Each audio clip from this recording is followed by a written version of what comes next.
Қыздар, сіздерге бір историяны айтып берейін. Менің подружкам болды. Екеуміз институтта бірге оқыдық, екеуміз бірге бітірдік. Екеуміз де органда жұмыс істейтін жігіттерге тұрмысқа шықтық. Сөйтіп, екеуміз де общагада тұрамыз. Бірақ ол ақшаға өте қатты болды. Мен де оңды солды шаша бермейтін адам емеспін. Содан Құдайдың тамағын нормально ішпейтінші. Таңертеңде аппақ сорпа, түсте де аппақ сорпа, кешке де аппақ сорпа, күйеуі жылап жүретін. Сонда күйеуіне айтатын: сенің әкең миллионер емес, менің әкем миллионер емес. Осылай экономимызды қалай үй аламыз деді. Ал мен тамақтан аямайтынмын. Как положено, ет бәрін алып қоятын.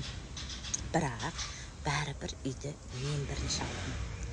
Менен кейін бір жылдан кейін алдау. Жан таласып, тамақты да нормально ішпейді. Постоянно стресте жүреді, постоянно нерв болып жүреді. Каждый ақшаға қорқады. Әйтеуір 2 комнаталы үй алды бір жылдан кейін, менен кейін. Содан үйін бәрін обстановка жасап, нормально тамақ ішпейді. Обстановка жасап, бәрін болдым, деген кезде рак деген диагноз қойды. Ал енді баяғы ақшаға дірілдейтін адам туған туыстарын бәрін шаршатып жіберді. Мен өмір сүргім келеді. Ана жерден бір у бар екен дейді, оны сатып алып ішеді, үйтеді, бүйтеді. Сонымен врачтар болмайды деп шығарып салды. Бір ай үйінде жатты. Сол кезде үйіне барсам: Айгүл, қасыма отыршы, диванға отыршы деді. Қасына келіп отырсам: Айгүл, білесің бе, өмірдің қаншалықты тәтті екенін білесің бе? Өмір соншалықты тәтті, Айгүл, деп жылайды. Сөйлей алмай зор жатыр. Мен дейді, тамағымнан аядым, постоянно ақша үшін дірілдедім, үй алдым, оны сәндедім дейді. Қазір дейді, қызым амалдап өмірін сүреді дейді. Күйеуім ертең-ақ біреуге үйленеді дейді. Менде зато өмір жоқ, уже мен өліп баратырмын деп жылайды да. Маған айтады: Айгүл, пожалуйста, өмірде қателік жібермеші, денсаулығыңды бағалашы, ақша қумашы депті.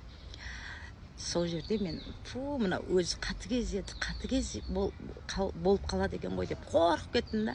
Бүйтіп айтты: қазір деді, қызыңның өмірін ауыстырасың ба десе, ауыстырам деп айтатын ем деді. Мынау қандай қатыгез, бұрыннан қатыгез болып өледі екен ғой деп коридорға шығып дірілдеп тұрмын. Содан өлді. Бір ай өткеннен кейін мен тісім қатты ауырды. Балам келіп мені қатты құшақтаған еді. Артыш деп түртіп жібердім. Сол кезде мен подружкам айтқан сөз есіме түсті. Оның өмірі кетіп жатыр, мен какой-то тісім ауырып жатыр. Сонда да болса жақсы көретін баламды көтере алмай тұрмын.